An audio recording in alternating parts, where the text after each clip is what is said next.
what to do in case you are visited by law enforcement, local police department, FBI, whatever law enforcement you're dealing with. This doesn't apply to traffic stops, but if you're at home or at a restaurant or at your work and you find someone from the law enforcement coming looking for you.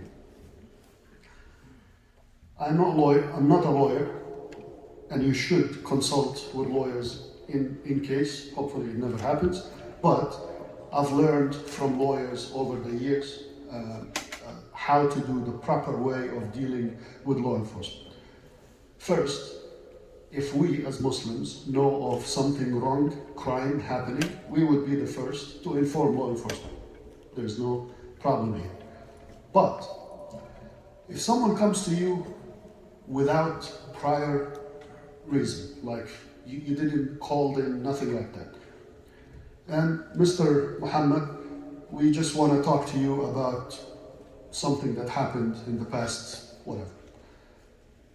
The proper answer is, sure, please give me your contacts and I will ask my lawyer to be in touch with you. Maybe you don't have a lawyer, that's not a problem. I'll tell you how to get one for free. Why is that? Especially if it is the FBI. Your rights or someone else's rights could be in danger if you speak to them without a lawyer. Why? They're coming to ask you either about yourself or someone you know.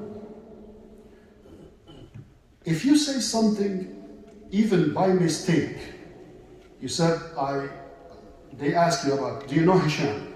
Yes, he's a nice guy, he just gave the khutbah last week. Okay, did you know that he met so-and-so at place so-and-so 3 weeks ago? And that person is considered a bad person that I supposedly met. You start getting what? Anxious. Okay, now what? If you continue talking, in this case,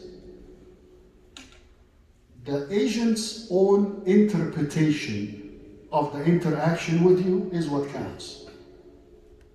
If you say something wrong, it could be held against you. If you lie, God forbid, it will be held against you. I know people serving 8 years in prison because they lied to FBI agents. Do not put yourself in this situation. It is not an easy thing, especially for us. Most of us are immigrants. We come from countries that are considered more or less police states. I do this training for the past 15 plus years. And the last time, well, it happened a few times for me, but the last time, even though I trained people on how to handle these situations, my knees were shaking. It is not an easy thing to deal with law enforcement. But it will be much harder for you or your family or someone else if you speak to them without a lawyer. If the President of the United States is being investigated for something, he doesn't have one lawyer, he has a team of lawyers. It's your right under the Constitution, the law, and there is nothing wrong about it. Be mindful of this issue. Sometimes, depending on the character and the ethics and the morality of the agent or the officer that you're dealing with, sometimes they want to put some pressure on you. So they ask, why do you need a lawyer? Do you have something to hide? The answer is, no, but I would like to have my lawyer to avoid any misunderstandings. Again, the interpretation of this interaction with the agent is up to the agent. You have no say in what he writes in his report, or she. So be careful of these things. The other issue that happens is, sometimes law enforcement, and it happened many times, especially since 9/11, they send informants to mosques or Muslim gatherings. What's an informant? Somebody who witnesses what's happening and reports back to whoever sent him. Sometimes that person is Muslim, sometimes they tell him to act as a Muslim. I know of at least 2 informants, 100% sure, because their identity was revealed. That came to me.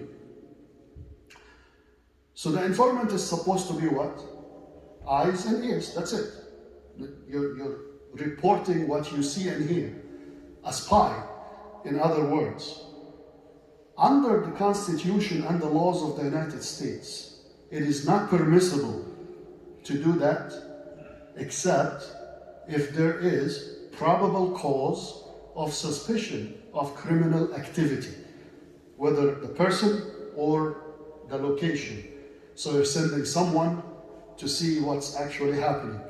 Probable cause.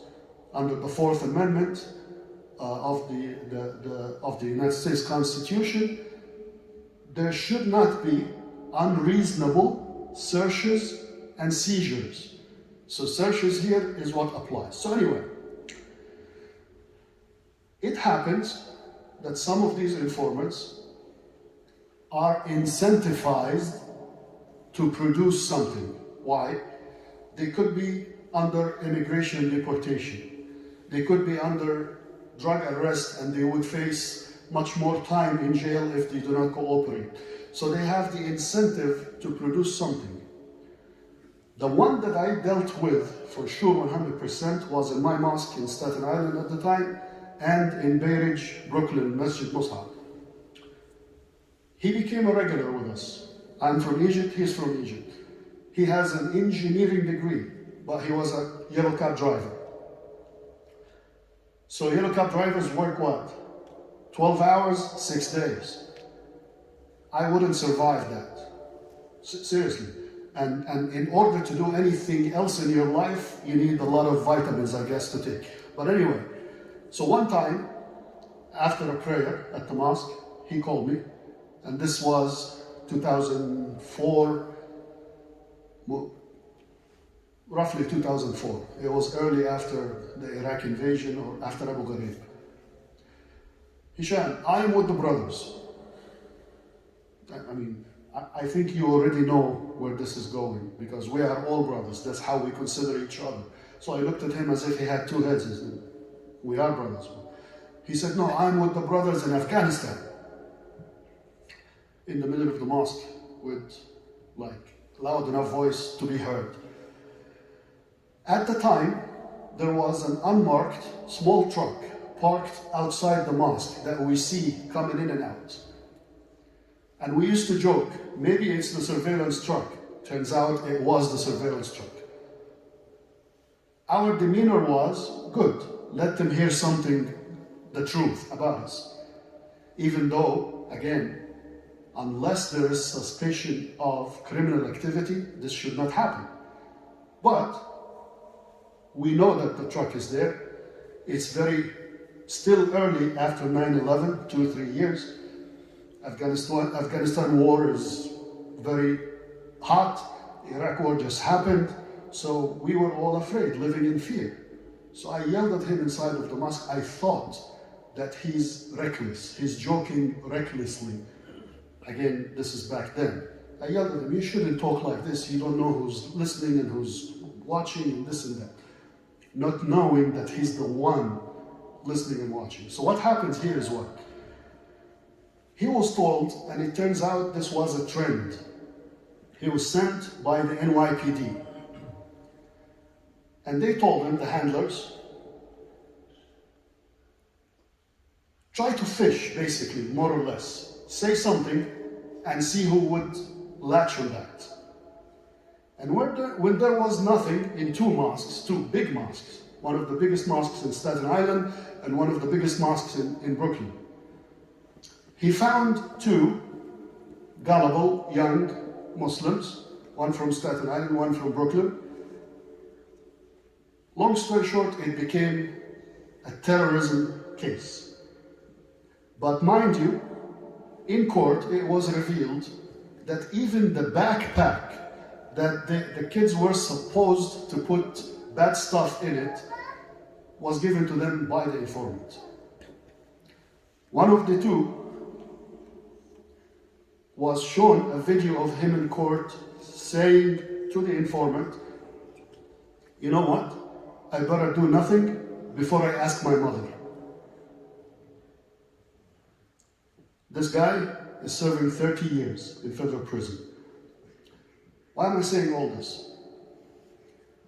If someone comes to you and talks in front of you about hurting another person or destroying property, I am almost certain, 99%, this person is an undercover sent by some agency.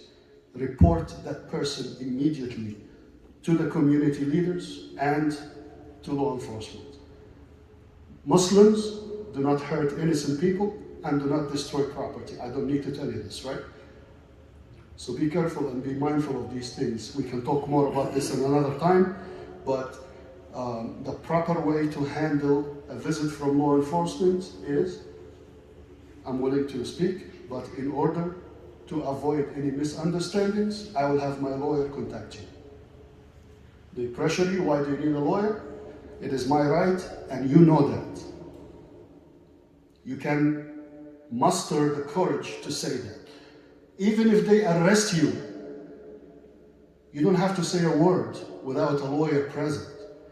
How to get a lawyer? There are many organizations that provide lawyers for free. You have the Council on American Islamic Relations, there is a New Jersey chapter, there is a New York chapter. The City University of New York, CUNY, has a program called CLEAR, Creating Law Enforcement Accountability. I can leave the information with the management. That program, it's basically a not-for-profit law clinic inside the law school of the City University of New York. So they provide this representation for free. And there are many other resources.